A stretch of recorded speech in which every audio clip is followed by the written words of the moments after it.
Last, police are searching for a suspect in the possible homicide of children after a cleaning crew found a mysterious box in a shed at a home in the Franklin to the Ford neighborhood.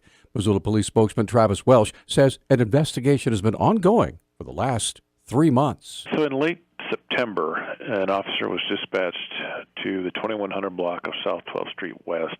When he arrived, he met with the complainant, who presented to him a box that contained rocks and also pieces of bone. That initiated an investigation into the types of bones that we were looking at. University of Montana researchers and the Montana State Crime Lab believe the bones are human, and Welsh says they're not that old. They appeared to be subadult, and more specifically, they were identified as the combined bones of 3 separate individuals, all of the age of 10 or under. They are not whole skeletons. They are bone pieces that would include loose teeth, so it's not a complete skeleton that might make it easier for us to do some of this work. The house was being cleaned after the eviction of tenants who have been sought for questioning. Another man was illegally squatting on the property and is named in a search warrant related to the case. The search warrant reports that the squatter had gone so far as to set up a surveillance camera to monitor the property and alert him to visitors. The warrant issued gives detectives permission to search for more human remains, including biological matter, clothing, and tools to dismember, bury, or dispose a human body. That's a quote. Welsh says there's a person of interest in the case, but that no arrests have yet been made. University of Montana has released a list of recommendations regarding academic programs and administrative services after an exhaustive process known by the acronym APAFSP.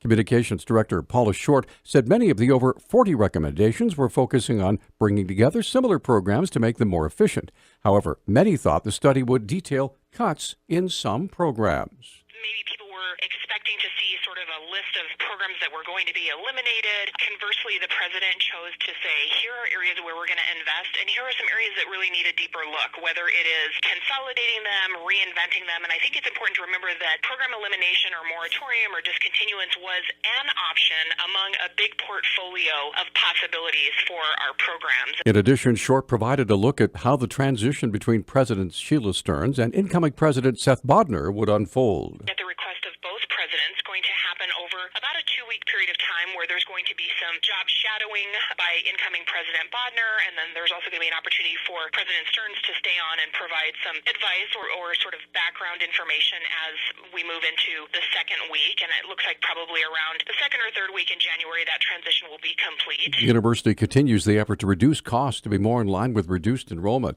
In a related story, our news partners at NBC Montana are reporting this morning that the dean of Missoula College has resigned. The University of Montana confirmed late yesterday an announcement shared from the university's provost office. In it, officials write that Shannon O'Brien is accepting a voluntary severance offer used to reduce staff in an attempt to balance the university's budget. O'Brien's last day will be this coming Monday. The associate dean will work as the acting dean until an interim dean is appointed. As we just reported, U of M interim president Sheila Stearns released her recommendations yesterday for programs to cut and change in an effort to make up for budget cuts and declining enrollment. Congressman Greg Gianforte held a telephone town hall meeting this week, taking questions from callers about issues here in Montana. One caller told Gianforte that his Affordable Care Act premiums have risen dramatically in the last year and asked what relief may be in store in Congress. One of the things the House did this year was we passed medical malpractice reform, which is one of the contributors to overall cost of medicine. We still need to act on prescription drug costs. So I think we have to get to some of these underlying costs to really get medical care down, but a single government-run program is not the solution. We need more market-based solutions. Gianforte related the results of a survey of callers about the top issues when it comes to tax reform. The top issue is lower tax rates. That's good because it has lower tax rates and everybody's going to get a break. Number 2 is keeping the property tax deduction. And up to $10,000 is preserved in the House side. They're in reconciliation. I think some form of tax abatement is going to be provided. We'll have to see what the final bill is. And finally, Gianforte addressed the issue of forest management in the face of last summer's historic wildfire season. 1.3 billion standing dead trees in Montana. We burned 1.2 million acres this past summer. What do we need to do to get in the forest and just do a salvage harvest operation to get some timber going to our mills so that we create some jobs and we have healthier forests? The thing is, if we actually manage our forests, we have healthier forests, there's more wildlife, there's more hunting opportunities. Gianforte is running for re-election in 2018, and there are numerous candidates anxious to replace him.